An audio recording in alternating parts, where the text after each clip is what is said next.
हम कहते हैं कि हम अपनी जान के दुश्मन को अपनी जान कहते हैं और मोहब्बत की इसी मिट्टी को हिंदुस्तान कहते हैं। 1947 में हमारे देश को आजादी दिलाई थी। स्वतंत्रता सेनानियों ने अपनी शहादत देकर के अपने राष्ट्रभक्ति का परिचय दिया।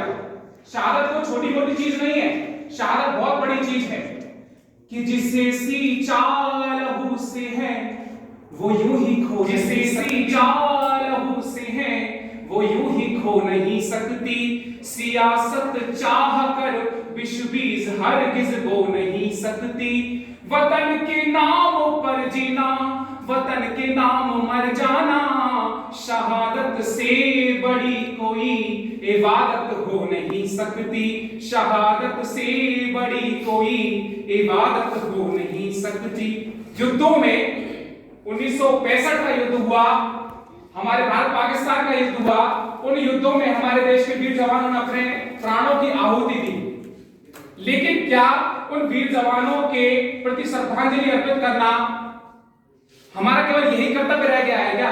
उनके परिवार पर, उनकी माताओं पर, उनकी पत्नियों पर, उनकी बहनों पर जो उनकी क्या दशा होती है उसको हम नहीं समझ सकते। उनको वही समझ सकते हैं एक माता जब अपने पुत्र के शव को प्राप्त करती है तो वह कहती है कि साहब आप जब भर्ती करते हो तो 1 इंच तक कम नहीं लेते, तो बताओ मैं अपने पुत्र का 1 इंच शरीर कैसे ले लूं? कि यह है हमारे देश की देशभक्ति। हमारे देश की देशभक्ति साबित होगी हमारे कार्यों से, सेना के कार्यों से। हमने वह हाल कर रखा है कि सेना को हाथ बांध करके युद्ध करना है। उनके हाथ खोलिए। सेना के हाथ से जब कभी बंदूक की गोली चलती है तो उसे हर गोली का जवाब देना पड़ता है, लेकिन दुश्मन की गोली से, जो बंदूक है उससे निकलने वाली जो गोली है उसे कोई हिसाब नहीं देना पड़ता। सेनाओं के हाथ खोलिए।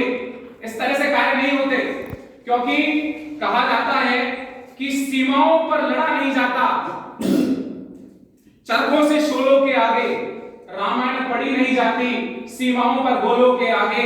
और धरती के घोर अंधकार को ये सूरज ही हर सकता है, क्योंकि एटम बम से रक्षा केवल एटम बम तंत्र काम में आता है, ना मंत्र काम में आता है। मैं आपको बताना चाहता हूं कि हम इस अहंकार में रह गए कि हमने वेद उपनिषद लिख दिए। हम इस अहंकार में रह गए कि हमारा सत्य सनातन धर्म से कोई नहीं मिटा सकता।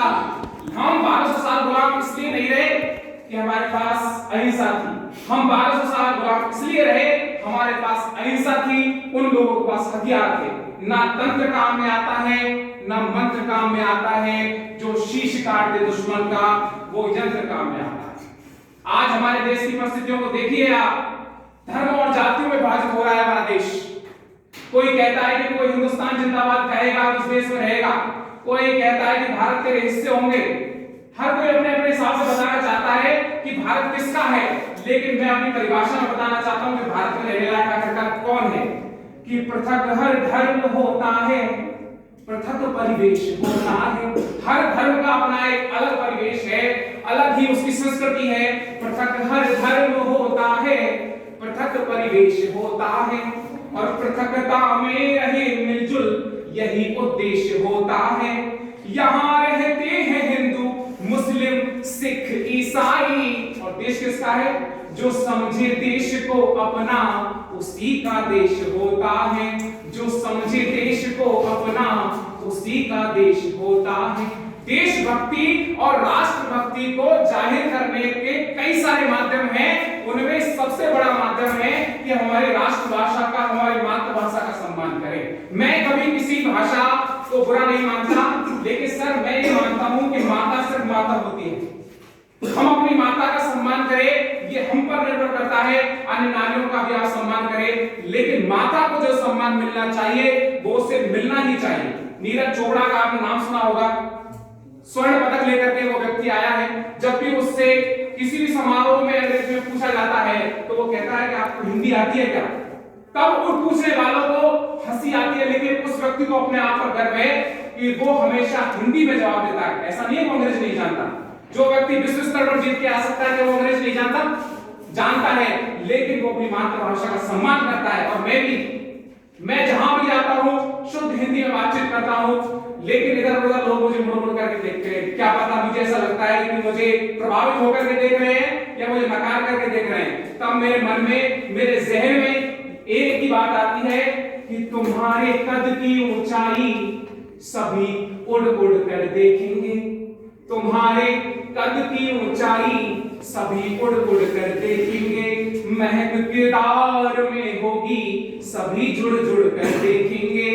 अंग्रेजी में बतियाना कहो अब कौन सुनता है, अंग्रेजी में बतियाना कहो अब कौन सुनता है, हिंदी जो शुद्ध बोलोगे सभी मुड़ मुड़ कर देखेंगे, हिंदी जो शुद्ध बोलोगे सभी मुड़ मुड़ कर देखेंगे।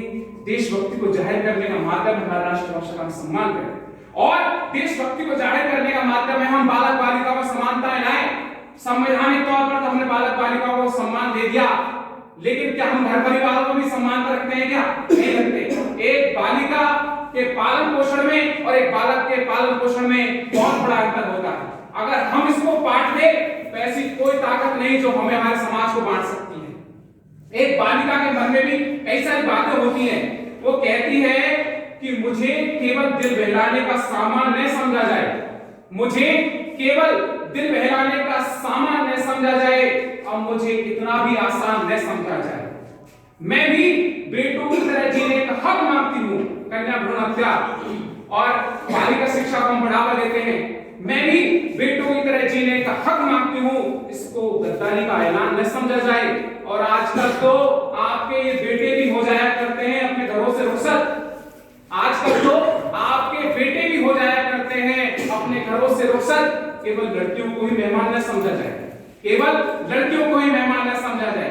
तो बालिका शिक्षा को बढ़ावा दें, कन्या भ्रूण हत्या को रोके, ये भी आपकी देशभक्ति को बढ़ाने का सबसे बड़ा माध्यम है। और सबसे बड़ा एक माध्यम है कि देशभक्ति को आगे बढ़ाने में सबसे महत्वपूर्ण योगदान देगा हमारा युवा वर्ग, क्योंकि उसके हाथ में ही परचम है। युवा पीढ़ी को अपना मार्ग प्रशस्त करना होगा। वे मानते हैं कि जीवन में केवल सोशल मीडिया पर एक्टिव होना ही उनका कर्तव्य है, लेकिन ऐसा कुछ नहीं है।